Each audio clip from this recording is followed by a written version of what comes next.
بار پرده را یک طرفه کنین، من آدمای مسجدی را یک بار تماشا کنم.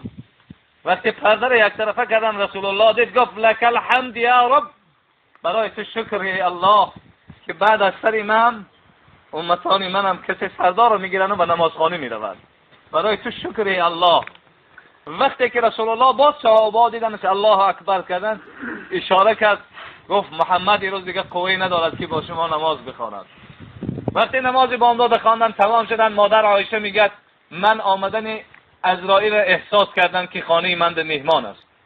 رسول الله میگه رخسارهای مبارکش سرخ بود، نگاه کردم که همونا میگه زرد شده است. من نیشه میگه در بدن رسول الله احساس کردم، میگه وقتی نیشه عجله در بدن رسول الله زدم طاقت نکرد، میگه سرش آورد در آغوش من موند. و پروردگار مرد مشکلی های وزبین داشته است. وقتی رسول الله از دنیا گذشت تمام صحابه مثل دیوانه شدن. حضرت عمر کارچه را گرفت گفت اگر کسی بگه محمد از دنیا گذشته سرش از بدن جدا میکنه. یگام کس نمیگفت که رسول الله از دنیا گذشته است. حضرت ابوبکر آمد گفت عمر هوشیار شو، رسول الله از دنیا گذشت، فقط خدا زنده میماند، خلاص همه میمیرند. قبرش حضرت ابو طلحه کن، حضرت عباس و فضل ابن عباس و حضرت علی یا شوشتن کفنش کردن، خاک بالاش میپرتافت که حضرت بلال. الله اکبر الله اکبر. فاطمه آمد گفت بلال چه دیری کشید که بالای پدری من خاک پرتافته؟ گفت این سخن نگو، من خودم جگرم بریان است، با تو من یه باره بریان تر میکنی. همه حضرت بلال در مدینه دیگه نتونست ایستاده برفت.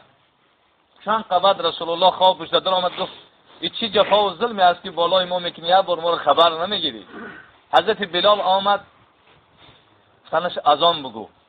گفت از زمانی که رسول الله گذشت است من دیگه اذان گفتگی نیستم. امام حسن و امام حسین که گفتنش وقتی بلال اذان گفت تمام مردم مدینه جمع شد، گفت که محمد دوباره زنده شده است. این آواز ما فقط در زمان محمد میشنیدیم. وقتی اشهد ان محمد رسول الله را حضرت بلال گفت، یک بار رسول الله را به یاد آورد، هوشش رفت. به همون درد حضرت بلال هم از دنیا گذشت. همه میگفتن واهموشی بتا بلال ما را یتیم میکند. بلال چی میگفت؟ من فردا با محمد و اصحاب محمد ملاقات میکنم. بار دیگر این روز سید را و روز تبریکات عید را برای همتون تبریک و مبارکباد میگویم. خدا همه روزتان عید باشد. از من و شما پدر، مادر، برادر، فرزند، همسر، خویش و اقربا، رفیق و دوستایی که گذشته باشد پروردگار در این روز سعید همشان رحمت و مغفرت بگرداند. قبرهاشون